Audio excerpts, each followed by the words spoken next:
निशब्द। शर्म नहीं आती आप दोनों को? कम से कम अपनी उम्र का तो लिहाज रखो। ये संभ्रांत लोगों की कॉलोनी है, यहाँ बच्चे बड़े सभी आते हैं पार्क में वॉक करने, टहलने, लेकिन आए दिन आप दोनों यूं चिपक कर बैठे रहते हैं। शर्म आती है आप दोनों को देखकर? आपको तो आती नहीं शर्म, हमें ही आंखें नीचे करनी पड़ती है। वह वाकिक सूट पहने व्यक्ति गुस्से से बोला। तभी एक दूसरे ने उसका साथ देते हुए कहा, बिल्कुल सही कहा आपने भाई साहब। अब ये हरकतें बच्चे करे तो समझ आता है, वो नासमझ है, मगर ये दोनों तो बुए हैं। मैं भी पिछले कुछ दिनों से बराबर देख रहा हूँ इन्हें।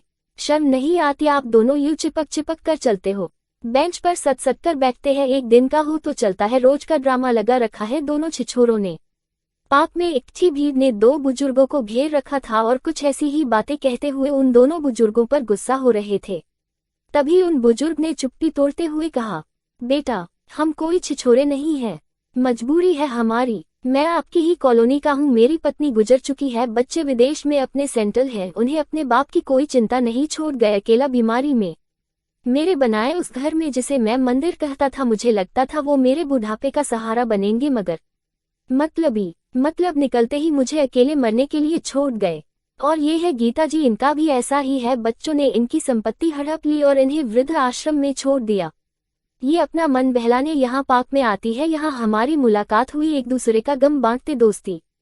बेटा इन्हें कम सुनाई देता है, वही मुझे कम दिखाई देता है। हम दोनों 70 पार है आज, हम दोनों एक दूसरे का सहारा है, कुछ गम बांट लेते हैं पास बैठकर।